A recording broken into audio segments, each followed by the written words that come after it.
हम जो माघ मास का स्मरण मात्र ना, जो इसका स्मरण मात्र भी कर लेते हैं, उनके जीवन में अज्ञान नहीं रहता, कभी दुर्गति नहीं हो सकती, न रोगा नैव दुखानी, जीवन में न रोग रह सकते और जीवन में न किसी भी प्रकार का दुख रह सकता। इतनी बड़ी महिमा है माघ मास में भगवान शालिग्राम भगवान की पूजा की, बहुत बड़ी महिमा है, ज़्यादा ही महात्म्य है, जो कि भगवान शालिग्राम के बारे में कई बार मैंने आपको पूर्व में भी निवेदन किया है कि सभी घरों में भगवान की पूजा हो। बस इतना ध्यान रखिएगा, घर में मांस मदिरा नहीं चलनी चाहिए। शुद्ध पवित्रता के साथ आपका परिवार है तो फिर सबको इस पूजा का अधिकार है, और नहीं तो आप ये समझ लीजिएगा यदि मांसाहारी हो तो घर में शालिग्राम भगवान को बिल्कुल भी नहीं, हाँ, खान पान ठीक नहीं है, तो इस पूजा के लिए फिर उसमें अनुमति दी नहीं गई है। और नहीं तो ये समझ लो कि भगवान नारायण की जितनी प्रतिमाएं, भगवान शालिग्राम का दर्शन करने मात्र से सभी देवताओं के दर्शन करने का पुण्य और फल प्राप्त हो जाता है। तो ऐसी महिमा भगवान शालिग्राम की वर्णन की गई है। ब्राह्मण कथ पूजास्ता क्षत्रियर्वा सुरेश्वर वैश्यर्वापि कथम शूद्र स्त्रीभिर्वापि समादिशः। माँ पार्वती भगवती ने पूछा कि पृथ्वी पर भगवान शालिग्राम शिला की जो शुद्ध मूर्तियां हैं, उन मूर्तियों, अब ये ज़्यादातर ऐसे कहते हैं कि माताएं इस पूजा की अधिकारिणी नहीं है। मेरी बात को ठीक से सुन लें, यदि मैं बिना प्रमाण के बात कहूँ तो मेरी बात को कोई काट के तो बताए। माता पार्वती स्वयं ये कह रही है कि चौथे वर्ण को किस तरीके से शालिग्राम भगवान की पूजा करनी चाहिए और स्त्रियों को भी कैसे पूजा करनी चाहिए। यदि स्त्रियों को अधिकार न होता तो फिर वो प्रश्न ही क्यों करती। वैश्यो वापि कथम शूद्र स्त्रीभिर्वापि समादिश। चारों वर्णों को किस तरीके से पूजा और नारी को कैसे शालिग्राम भगवान की पूजा करनी चाहिए, इसके बारे में आप महिमा का उसमें वर्णन किया गया है। उसी प्रकार से माघ मास के महात्म्य में भगवान शालिग्राम की महिमा का वर्णन किया है। तो भगवान इसका सिर्फ दर्शन करने मात्र से जो कोई इसका दर्शन भी कर लेता है तो ब्रह्मघाती भी क्यों न हो, यदि किसी से ब्रह्म हत्या भी हो गई है तो वह भी शुद्ध हो जाता है। उस घर को वेदों ने श्रेष्ठ तीर्थ बतलाया है जिस घर में शालिग्राम भगवान सर्वदा विराजित रहते हैं। क्या कहा गया है, तस्या दर्शन मात्रेण शूद्रो मुक्ति मवाप्नुयात् अनेन विधिना देवी ये नरा पूजयन्ति वै तद्ग्रहं सर्वतीर्थानां प्रवरं श्रुतिनोदितं यत्रेयं सर्वचा मूर्ति शालिग्राम शिलासुवा। भगवान शंकर कहते हैं ब्राह्मणों को, देखिए उन्होंने कहा उस घर में वेदों ने उस घर को श्रेष्ठ थे और कनिष्ठ वर्ण के लिए वर्णन किया। शालिग्राम शिला का वो तो एक प्रतिमा रखे, इसमें कितनी बड़ी बात कही गई है। इसमें कहा गया है कि तस्य दर्शन मात्रेण शूद्रो मुक्ति मवाप्नुयात्। क्या वर्णन किया गया है कि चारों वर्णों के लोगों के लिए कहा गया कि यदि तुम शुद्ध नहीं हो, खान पान ठीक नहीं है, तो सिर्फ दर्शन मात्र से भगवान शालिग्राम कल्याण कर देते हैं। इसमें ये बात तो होनी नहीं चाहिए कि उसको पूजा का अधिकार, हमें पूजा का अधिकार क्यों नहीं है। जो भगवान का भक्त है, शुद्ध आचरण वाला है, सदाचार वाला है, उसमें सभी जीवों को भगवान को पूजने का पूरा अधिकार है। बस अपनी क्रियाएं ठीक होनी चाहिए, इस बात का वर्णन किया गया है। कहा गया है कि कैलासाद्यम फलम देवी जायते पूज्यनादत। कैलाश पर्वत पर रह करके जो जिंदगी भर मेरी पूजा करते हैं, हे पार्वती, उस पूजा का फल शालिग्राम भगवान के पूजन मात्र से लोगों को प्राप्त हो जाता है। क्या विशेष बातें कही हैं। और हम तो इस धर्म को आगे आपके पास तक पहुंचाने में जिन चीज़ों की जानकारी नहीं है, रोजाना वह बातें आपको बताने के लिए बिल्कुल तैयार बैठे हैं। देखो कितनी सुंदर, जिंदगी में कोई एक बार कैलाश मानसरोवर का दर्शन कर लेता है तो उसकी जिंदगी कृतकृत हो जाती है। लेकिन इसमें वर्णन किया गया है कि जो लोग शालिग्राम भगवान की पूजा करते हैं उनको प्रत्येक दिन कैलाश पर सभी देवी देवताओं को पूजने का फल और भगवान महादेव के दर्शन करने का फल प्राप्त होता है। ये विशेषता है भगवान शालग्राम शिला के पूजन की। इतनी बड़ी महिमाएं। और क्या लिखा, तत्र गंगा च यमुना गोदावरी सरस्वती। जिनके घर में नित्य भगवान शालग्राम भगवान की पूजा होती है, शंख से अभिषेक होता है, उनके ऊपर तुलसी पत्र चढ़ाया जाता है, पंचामृत से भगवान को नहलाते हैं और दूध में केसर डाल करके भगवान का भोग लगाते हैं, तो वर्णन किया गया है कि भैया धरती के संपूर्ण देवताओं का दर्शन आपने कर लिया, भगवान उस घर में आकर के बैठ गए। पूजा भले ही 10 मिनट की करें, उसमें भगवान के होने की बात समझें, ये विश्वास करें कि परमात्मा प्रत्यक्ष रूप से हमारे घर में निवास कर रहे हैं, ये भावना होनी चाहिए। तो वही बात हम इस ग्रंथ के माध्यम से माघ महात्म्य से ये बातें हम आपको निवेदन कर रहे हैं। और एक बात कहना मैं बिल्कुल नहीं भूलूंगा, जब तक माघ महात्म्य की कथा करूंगा तब तक 10 वर्ष गंगा सागर में रहने से और 10 वर्ष प्रयाग में रहने से, 10 वर्ष काशी में रहने से और 10 वर्ष श्री पुष्कर जी में रहने से जितना फल प्राप्त होता है, माघ के महीने में सिर्फ 3 दिन भोर में जल्दी स्नान करके दान पुण्य करके स्त्री पुरुष इतने पुण्य की प्राप्ति कर लेते हैं। बोलिए भक्तवत्सल भगवान की जय हो, श्री हनुमान जी महाराज की जय हो। क्या अद्भुत बात कही गई है, कितने आनंद की बात कही गई है। तो संस्कार टीवी पर आज से ही कार्यक्रम चालू हुआ है, तो लोगों को ना पता हो तो मैं फिर निवेदन करूंगा, अभी भी हमारे पास में माघ मास के दिन बचे हैं, भोर में जल्दी नहाइए। और पर्व में नहाने का मतलब होता है कि आकाश में तारे दिखाई देते हैं, उस समय स्नान हो जाना चाहिए, धुले हुए वस्त्र पहन करके। फिर भगवान माधव का, भगवान नारायण देव का वंदन पूजन कीजिए। और आनंद की बात यह है कि माघ महात्म्य की पूरी कथा भगवान शंकर सुना रहे हैं। भगवान महादेव जैसा तो कोई वक्ता नहीं है, और भगवान शंकर जी के द्वारा ये कथा विस्तार पूर्वक सुनाई जा रही है, और हम भी आपके बीच में इस कथा को रख रहे हैं। और यही कथा गुरुदेव वशिष्ठ राजा दिलीप को सुना रहे हैं, और वही कथा आप सुन रहे हैं। तिष्ठते च शिला यत्र सर्वतत्र न संशय किमत्र बहुनोक्तेन भूयो भूयो वरानने। भगवान शंकर कहते हैं कि हे देवी, सालराम का पूजन का फल कैलाश आदि को प्राप्त करना है, और इसकी पूजा का फल मुक्ति चाहने वालों को सालराम भगवान का पूजन अच्छी तरह से करना चाहिए। अच्छी तरह का मतलब क्या है, उन्हें पंचामृत से नहलाएं और उसके ऊपर तुलसी पत्र जरूर चढ़ाएं, क्योंकि तुलसी पत्र के बिना भगवान सालराम भगवान की पूजा पूरी नहीं मानी जाती। हे देवी, जो लोग भक्ति भाव पूर्वक भगवान जनार्दन की पूजा करते हैं, उन लोगों के दर्शन मात्र से ब्रह्मघाती व्यक्ति भी शुद्ध हो जाता है। जो सालराम भगवान की पूजा करता है, ऐसे भक्त का दर्शन यदि ब्रह्मघाती ने भी कर लिया है तो वह भी अपने आप में शुद्ध हो जाता है। लिखा भक्ति भावेन देवेशी योरचंती जनार्दन। भक्ति भाव से जिसने भगवान जनार्दन की पूजा की तो तेसाम दर्शन मात्रेण ब्रह्म शुद्धते जन।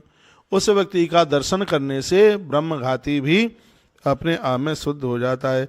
दास भावेन ये शूद्रा। हाँ, कमाल कर दिया।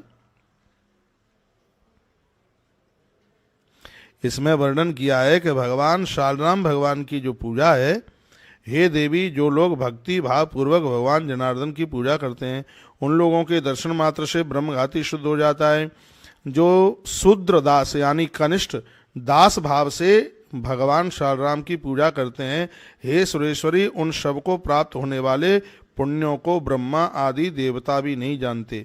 जो ब्राह्मण भक्ति भाव पूर्वक श्री हरि की अर्चना करते हैं, वे उस जन्म में अपनी 21 पीढ़ियों को तार देते हैं। 21 पीढ़ियों को तार देते हैं भगवान सालराम भगवान की पूजा करते हुए। लिखा है, वर्णन किया गया है कि 21 कुलम तेस्तु तारितम तेसु जन्मनि। सीधे 21 कुलों को तार देते हैं। इतनी बड़ी महिमा है भैया सालराम भगवान की पूजा करने की। जो अपने हाथों में शंख चक्र भगवान के चिन्ह गुदवा लेते हैं, वह भगवान सालराम को अति प्रिय होते हैं।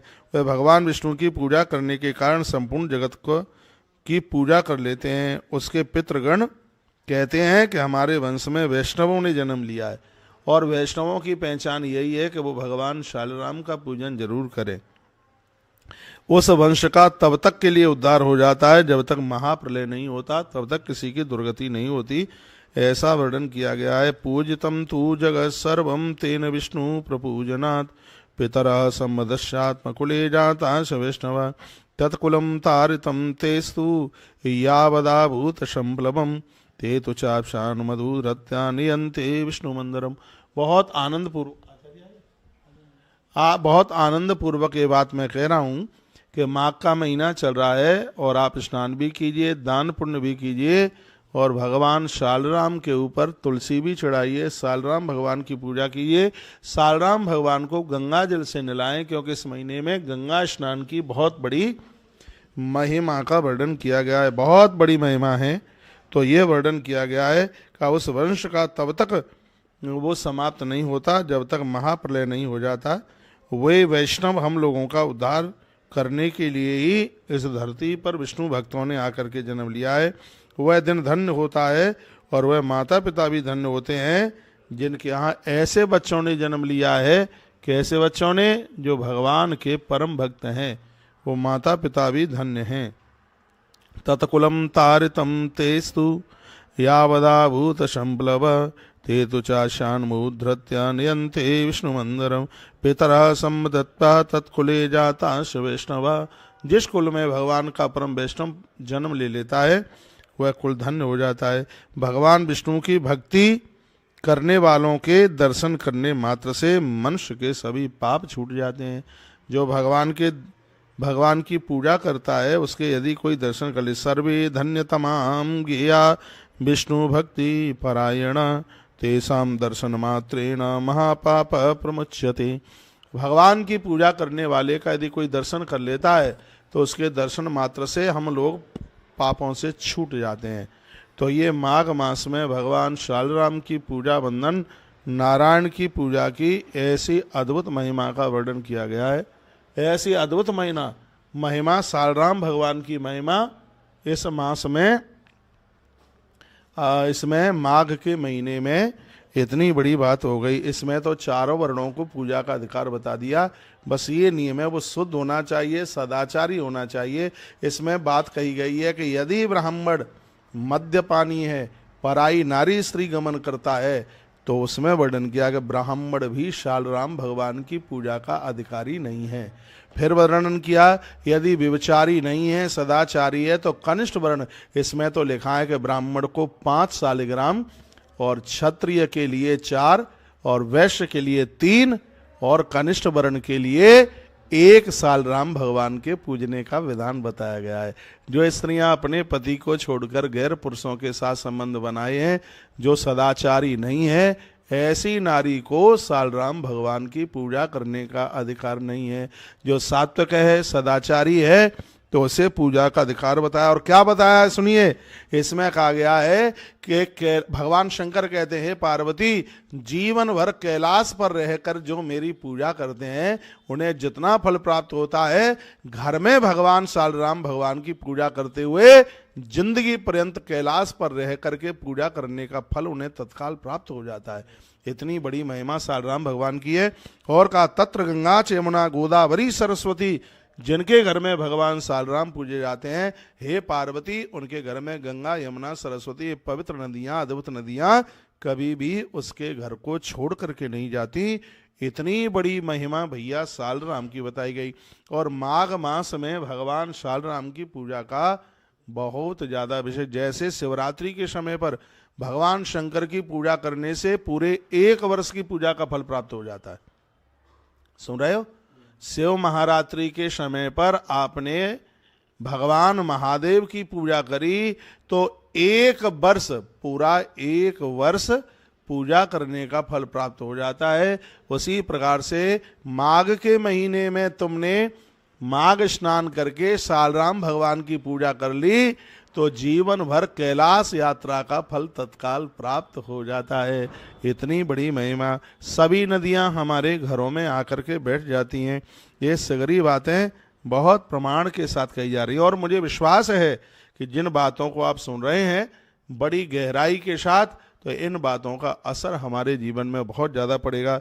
अभी पिछले श्लोकों में तो ये वर्णन किया गया, वहाँ रोग नहीं रहता, शोक नहीं रहता। यस्याह दर्शन मात्रेण ब्रह्म शुद्धते नरः, कहा गया कि ब्रह्मघाती भी शुद्ध हो जाता है भगवान शालराम भगवान का दर्शन करने से।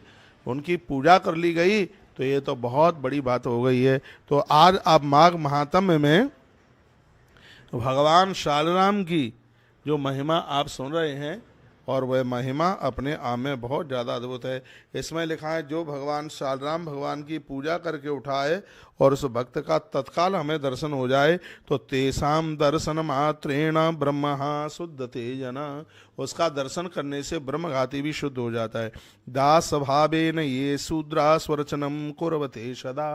अब इस श्लोक में देखो अनुमति दे दी, जो कनिष्ठ है वह भी स्व अर्चनम, भगवान के अर्चन से वह भी अपने आप को पावन कर लेता है, अपने आप को पवित्र कर लेता है। वह दिन धन्य होता है, और वह माता पिता भी धन्य होते हैं जिनके घर में भगवान के पुजारियों ने जन्म ले लिया। 16 नंबर का श्लोक है, जिसमें वर्णन किया, सएव दिवसो धन्यो धन्या मातास्तवांधवा। हमारा तो दिन धन्य हो गया क्योंकि शालराम भगवान की पूजा करिए। लिखा है वो दिन धन्य है जहाँ शालराम भगवान की पूजा की गई है। बोलो बांके बिहारी लाल की जय हो। आचार्य जी के ऊपर थोड़ा कैमरा लगाओ। और ये मैं तेल का प्रचार नहीं कर रहा, मैंने इनको आज सुबह पूछा कि आपने अपनी चांद को गंजी क्यों करा लिया। आज सुबह जब हम पूजा में बैठे, इन्होंने अभी महीने भर में 2 बार अपनी चांद को सिलपट्टा करा लिया है। तो ये मुझे बोलते हैं, महाराज जी जो आपने तेल बनाया है उसको मैं रोज़ प्रयोग में ले रहा हूँ। जहाँ मेरी साइड से बाल कम हो गए थे और वहाँ पर बालों का उगना शुरू हो गया है। ये देखो, ये जहाँ थे नहीं, ये प्रचार नहीं है, ये आपकी सेवा है। आप देखिए, वो खुद बता रहे हैं कि जहाँ मेरे आगे से ये बाल बिल्कुल उड़ गए थे और वहाँ पर बालों का उगना शुरू हो गया है। ये आप देख रहे हैं, ये बता रहे हैं, देखो उंगली से बता रहे हैं कि यहाँ पर ये पूरे के पूरे निकल करके आ गए हैं। तो तेल तो बड़ी करामात दिखा रहा है। हाँ, समय ज़रूर लगाया 6 महीना इसको बनाने में, लेकिन इसने अपना पूरा कमाल कर दिया। मैं भी वही लगा रहा हूँ, एकदम काले दिख रहे हैं, बिल्कुल घने दिख रहे हैं, तो बड़ा आनंद हो रहा है। आइए मैं कथा को आगे के लिए बढ़ा रहा हूँ। बोलिए बांके बिहारी लाल की, श्री हनुमान जी महाराज की जय। जय श्री राधे श्याम। तो पिता का सएव दिवसो धन्यो धन्या माता बांधवा। एक बात मैं आज बड़े हृदय से बोलने के लिए जा रहा हूँ, जो बात मैंने आज से पूर्व पहले कभी नहीं बोली। मैं ये कह रहा हूँ कि जितने मेरे शिष्य लोग हैं, जितने भक्तों ने मेरी कथा कराई है, जो मेरे फॉलोवर हैं, हमारी कथा को नित्य सुनते हैं, उनको मैं 2-3-4 बातें कहना चाहूँगा। एक तो ये कि अपने घर में से 100% मांस मदिरा को बंद कर दीजिएगा। और जब ये सब चीज़ें बंद हो जाएंगी तो मेरा मन ये है कि ऐसा दुनिया का कोई घर ना हो जिसके घर में भगवान महादेव और शालराम भगवान की पूजा ना हो। क्योंकि मुझे पता है, पढ़ लिया है ग्रंथों में, कि जिसके घर में भगवान शालराम, तुलसी, गैया के लिए रोटी, गंगा का आचमन, महादेव की पूजा, उस घर में यदि कोई वृद्ध अपने प्राणों को छोड़ता है तो पाँव में कांटा लगे, मृत्यु के समय पर उन्हें इतना भी कष्ट नहीं हो सकता। इसलिए इन बातों के ऊपर हम बहुत ज़्यादा जोर दे रहे हैं। जवानी में बहुत अपराध हो जाते हैं, पता नहीं लग पाता, लेकिन अब ढलता हुआ जीवन है, वानप्रस्थ जीवन आप जी रहे हैं, और देवी देवताओं के साथ, संत गुरुजन महापुरुषों के साथ जुड़ करके और अपने जीवन को आप आनंद लाभ प्राप्त करें। आज हीरापुर गाडरवाड़ा से कुछ भक्तों का आना हुआ, गौ अक्षय व्रती, गौदान, तमाम उन्होंने सहयोग भी किया है। मन गदगद हो गया। उन्होंने कहा कि महाराज जी, रोजाना 9:30 बजे से लेके जब तक कथा चलती है, टीवी बंद नहीं होती, मोबाइल बंद नहीं होता, जीवन का बहुत बड़ा परिवर्तन हो रहा है। पूरा का पूरा क्षेत्र, पूरा का पूरा गांव बदल रहा है। और इतने टाइम में 9:30 बजे से लेके 1 बजे के बीच में किसी गैलरी से निकल जाइए तो सब घरों में टीवी चल रही है। लोगों में इतना बदलाव चल गया है, लोगों को इतना डरा दिया गया, कहा गया कि घर में शंकर जी मत रखना, तो लोगों ने शंकर जी उठा उठा के पीपलों के नीचे डाल दिए। लोगों ने कहा घर में सालिग्राम, अभी भी इस बात का प्रचार होता है ग्रंथ पढ़ते नहीं है, किताब पढ़ते नहीं है और ऊट पटांग यूं ही बोल देते हैं। मैं ये नहीं कह रहा कि दुनिया का मैं कोई सर्वश्रेष्ठ विद्वान हूं, लेकिन मैं ये भी निवेदन कर रहा हूं कि मैं कुपड़ नहीं हूं, निरक्षर नहीं हूं, अध्ययन करता हूं। मेरा भाग्य है, मैं किताबें पढ़ता हूं। हम कोई बहुत बड़े साधु महात्मा महापुरुष नहीं हो सकते, तो हम घटिया किस्म के, हम अपराधी भी नहीं हो सकते, हम पापी भी नहीं हो सकते। ये भी छाती पर हाथ रख करके बोल रहे हैं। हम बहुत लोगों को कुछ नहीं दे पाए, तो हमने अपने जीवन में किसी को ठगा भी नहीं, ये भी हम अपनी छाती पर हाथ रख करके कह रहे हैं। लोगों के दुखों को देखकर आंख में आंसू आ जाते हैं और घर घर छोड़ करके चले हैं लोगों के कल्याण के लिए, नहीं तो अपने माई बाप कहीं किसी को कोई बुरे नहीं लगते। भैया अब तो यही सोच रखा कि हर प्रकार से व्यक्ति का, मानव का कल्याण, वो कंफ्यूज ना हो, उसको इधर उधर गंडा और ताबीज के चक्कर में ना पड़ना पड़े। आप अपने भाग्य के निर्माता स्वयं बनिए। अच्छी सोच, अच्छे विचारों के साथ, देवी देवताओं के साथ जुड़ करके और अपना जीवन का निर्वहन कीजिएगा, और फिर देखिए जिंदगी जीने में कितना आनंद आता है। आपके बड़े अच्छे अच्छे मैसेज आ रहे हैं, आपकी श्रद्धा को मैं प्रणाम करता हूं। और एक बार मैं फिर कह रहा हूं, सैव दिवसो धन्यो धन्या माता अथ बांधव। वो घर धन्य है जिसके घर में भगवान पूजे जाते हैं। ये माघ महात्म में इस कथा का वर्णन किया गया है। वो माँ धन्य है जिसने ऐसे सुपुत्र को जन्म दिया जो भगवान का बनकर के जी रहा है, चाहे वो बेटा हो चाहे वो बेटी। फिर का पिता तस्य च वही धन्यो धन्या वही स्वेदस्तता। वो पिता भी धन्य है जिसके घर में भगवान हरि और हर के भक्त जन्म लिए हैं। और इसमें तो लिखा है वो खानदान पूरा का पूरा धन्य है जिसके घर में भगवान के भक्तों ने जन्म लिया है। पुत्रवती जुवती जग सोई, रघुवर भगत जासु सुत होई। धरती पर वही माँ धन्य है जिसकी कोख से भगवान का भक्त आकर के जन्म लेता है।